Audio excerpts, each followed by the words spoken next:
Our coverage of PAX Prime 2015 is powered by HyperX. Check out their Cloud 2 headset in the link in the description down below. Also, thank you to ASUS and Corsair. What we're checking out at Razer today is the Razer Wildcat. This is Razer's first foray into Xbox One styled controllers, and this controller is compatible with Xbox One and PCs running Windows 7 and above. The last controller they released was the Razer Saber-Tooth. That was an Xbox 360 style controller, and this one kind of grows on that. It's just improved in a few different ways that I actually really like. The main change that I like is that on the back of the controller, where on the Saber-Tooth we saw a rocker switch, 2 rocker switches, we now see 2 actual triggers. These triggers are a lot more solid. What I didn't like about the Saber-Tooths were that they kind of would slide back and forth, and over time they kind of got a little bit weaker. These triggers feel a lot more solid, and they're also easier to remove. Just like the last one, it's a hex screw that removes them, but unlike the last one, instead of having rubber plugs to stop her off the area, you just drop the little plug-in cartridge thing down into the controller, and it looks very natural. And they're also much smaller, which is actually kind of cool. You won't have your fingers get caught on them more easily, and even if you're not using them, they feel much more natural. Just like the Saber-Tooth, you have your stock normal shoulder buttons and your additional hyper response buttons from Razer. What I like this time around though is on the Saber-Tooth you could feel them actuate, but this time you can feel and hear them actuate. So much like the mechanical ABXY buttons, you can actually hear them. Moving on from there, you have a 3 meter or 10-foot long braided USB cable, which they got rid of the screw connector for. The screw connector was kind of cool but caused some issues, so now they've gone for more just general compliance with a micro USB plug. It has rails on the side of it, so you're not going to plug it in incorrectly, and like I said, it's long and braided, so that's actually pretty cool.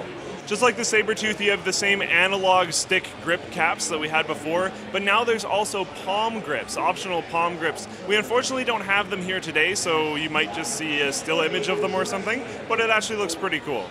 The triggers have received an upgrade. Now on the bottom of the controller there's 2 sliding switches, one for each one of the triggers, and it's a trigger stop.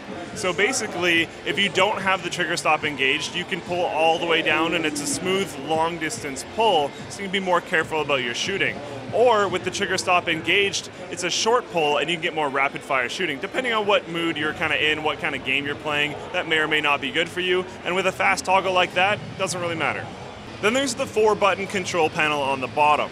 Button 1 is a remapping button, so you can press and hold this and then press the button that you want to remap, so like one of the hyper response buttons for the shoulder buttons or one of the triggers on the back, and you can bind that to another button on the controller. The one beside that is a profile switch. There's 3 different profiles. The first one is the default profile. That has none of the custom Razer buttons bound to anything, so if it's like the first time you're trying a game and you don't want to accidentally press a button that you don't know what it's going to do, you can go back to the default profile and then figure things out later on. The second 2 profiles are set as whatever you really want them to be. So you can have the trigger on the back as A, or whatever you want to bind things to. Those go on the second 2 profiles. The 3rd button is a mic mute, and the 4th button is a game chat balance and volume switch. So one press increases the maximum volume by about 20%.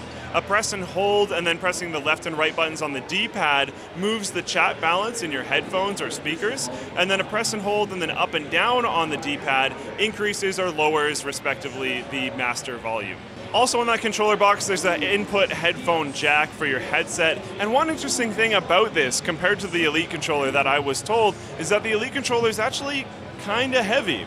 The stock Xbox One controller weighs 262 grams, the Elite controller weighs 384 grams, and the Wildcat weighs less than both of them at 260 grams. I'm not necessarily sure if this is something you personally, as the viewer, is going to care about, but if you do get weary and tired of heavy controllers, something to take note of. It's actually very light and has additional features over the stock controller.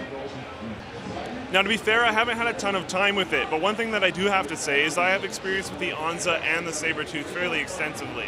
This feels a lot more like the Saber-Tooth, which is good. I tried the Onza back in the day, and it was a cool controller, but I did have some gripes with it. And honestly, overall, I really liked the Saber-Tooth. There was a few things that I wasn't 100% keen on, but that's probably true about every single product that I've ever used. And this one improved the things that I wasn't super keen on and moved on from there. So, pretty cool, actually.